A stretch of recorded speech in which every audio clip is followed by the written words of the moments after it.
Hey, so I'm going to show you how to do masking and find the masking tools and how to use them. So the first thing you do is you select your clip and then you find the opacity area under video. And yeah, so I'm going to show you the different tools. These are the masking tools. These are what you have at your disposal. So there's this one right here that's kind of, more definite, right? It's a circle and you have, a square. But the one that is used kind of the most versatility is this right here. And I'm going to use this rocket as an example. You can kind of draw out what you want your mask to be, right? This area that you're manipulating. So I'm going to do this. I'm going to complete the mask right here.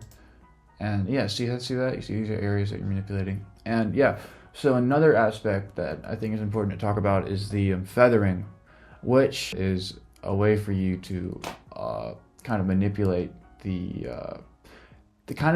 graininess of the versus the interior and the exterior of your mask. So the softness of the border, right? So you can go and change the feathering by just putting a value in here. Yeah. And that changed the value for this one up here, actually. Change the masking. As you can see, you can kind of see the edges around that change. So, yep, that's how to find masking, and that's feathering.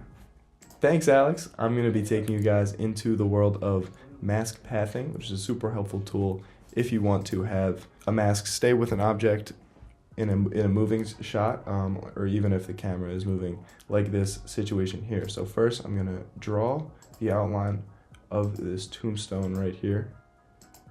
And if I even want to bend it, I can hold down and then just do that a little bit. Hopefully it doesn't mess up my thing. It did a little, but we're just going to roll.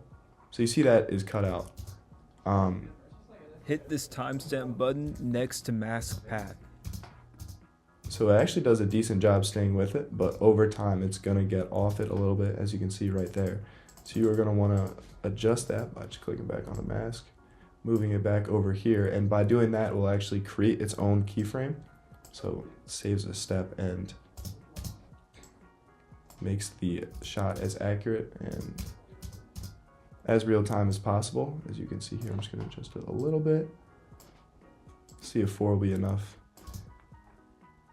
There you go. So it stays with it through the shot, even though the camera's moving. And yeah, that's basically it. Okay, yeah, thanks, Liam. So in this last part, we're gonna kind of try to see how masking could apply to maybe using an artificial focus or blur within this scene itself. So to kind of create an artificial blur, what we're gonna do is first create a copy of this layer right here. So it's to fit, yeah. I take this, use the Option key, hold down on this clip, and it will create a second one, which we're gonna need for this process. So on the second clip right here, make sure you're clicking on the top one. We're gonna go over it. We're just gonna make that same type of mask that we've been making throughout the entire video so far. It doesn't have to be perfect. We're just, doing this for example purposes.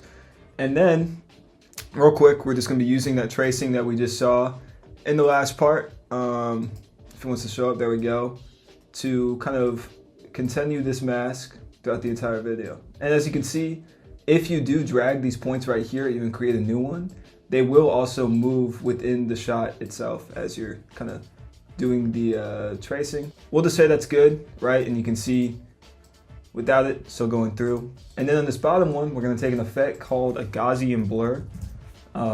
You can use many blurs, this is just my favorite. Let's just set this Gaussian blur to 50, right? So now you'll see that this kind of stands out throughout the thing.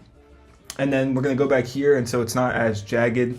Take that feathering Alex was talking about a little earlier, and so it should kind of fit in a little better. We're also probably gonna make it a little less blurry, maybe make it 15.